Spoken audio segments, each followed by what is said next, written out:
Pembangunan pembangkit listrik tenaga surya atau Bayu sering mengundang pro dan kontra dari komunitas sekitar karena banyak warga menganggapnya mengganggu pandangan. Tapi begitu beroperasi, fasilitas pembangkit listrik seperti ini ternyata membawa berkah bagi kota-kota kecil dan desa sekitar. Berikut laporan Nova Purwadi dari VOA. Daerah Ford County di negara bagian Illinois dari dulu adalah pusat agrikultur. Tapi belasan tahun belakangan, wilayah ini semakin dipenuhi turbin angin untuk pembangkit listrik tenaga Bayu. Bagi layanan umum setempat, kehadiran turbin angin ini meningkatkan signifikan pemasukan pajak.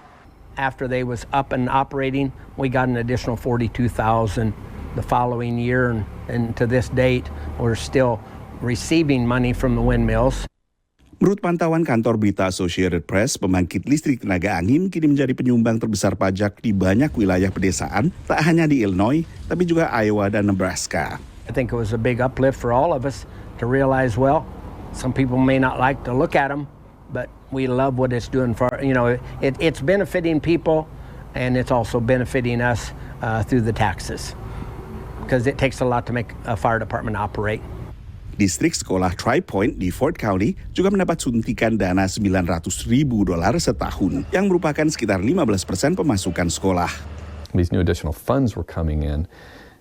Those decisions didn't have to be made anymore. We could take back those sports. We could add in staff members again. We've added interventionists. We can afford a resource officer. Tak hanya kegiatan belajar mengajar yang terangkat, kualitas hidup warga secara umum juga meningkat. For us, it's made a huge difference. These towns wouldn't be here. These towns just wouldn't be here like they are. The economy would not be here like it is. We are the major employer in the district besides agriculture. And we just simply wouldn't have these jobs in this district.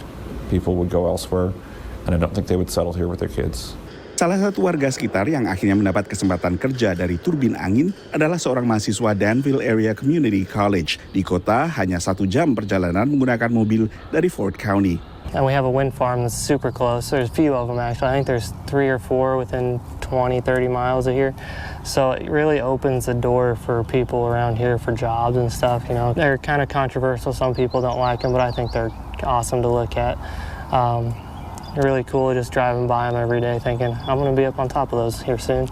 So I'm working on them and getting people clean energy, helping the environment. Tapi pembangunan panel surya, turbin angin dan semacamnya sering memunculkan resistensi di tingkat lokal, baik dari warga maupun dari pejabat lokal, setidaknya pada fase-fase awal.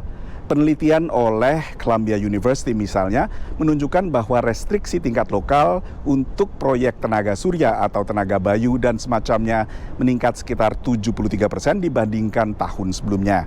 Dari Washington DC, saya Nova Purwadi dan tim VOA.